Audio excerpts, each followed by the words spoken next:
Hey, what's up? This is Prince Language. Came all the way from New York over to Sydney here, and I'm playing adult disco on this Saturday night.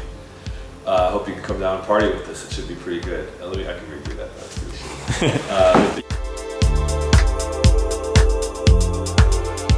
cool. Sort of established myself in New York in '99.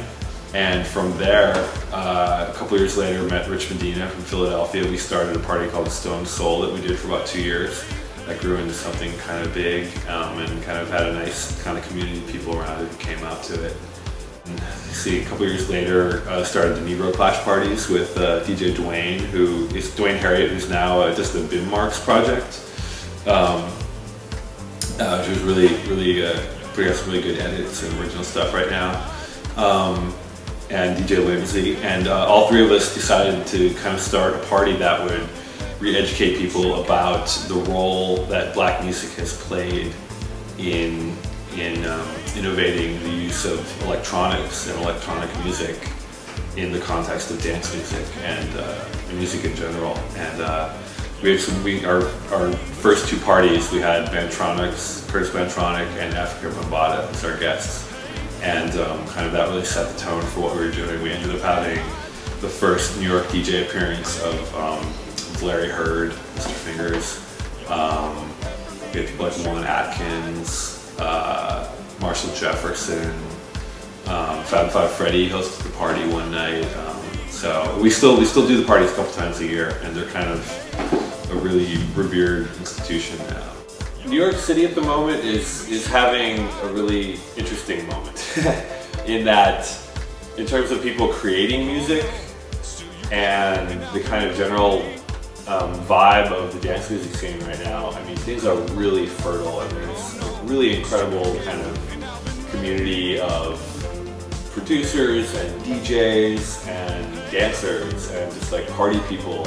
In general, there's been like a really nice kind of group of people doing stuff, but at the same time, there's a real lack of quality venues right now, and the parties are not that huge. But when people do stuff and when things go off, it's really, this is just like my chauvinistic pride, but it really is better than anywhere else in the world, I feel like. And just the kind of, the way DJs play records and the way dancers respond to those records, and just the kind of, the New York vibe is still alive and very specific, and you really won't find it anywhere else in the world.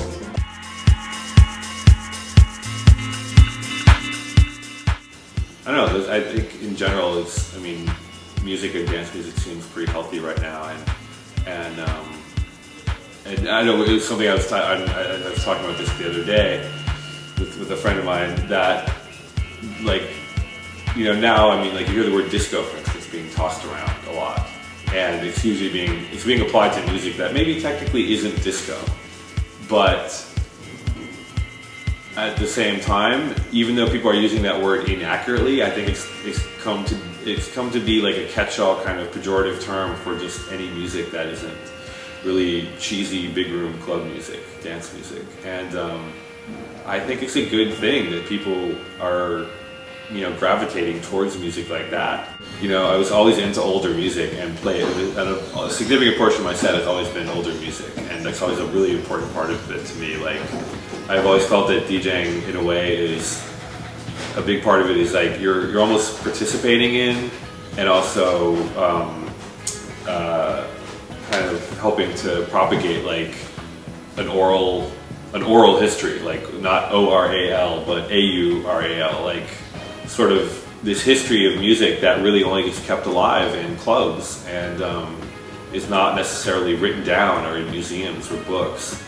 It's sort of documented night by night on dance floors by people dancing, and by DJs kind of providing a soundtrack. So just the fact now that people are a lot more open-minded means that there is kind of a higher receptivity to playing all kinds of stuff. That's what you did to me, baby. Stretch me out like a rubber band.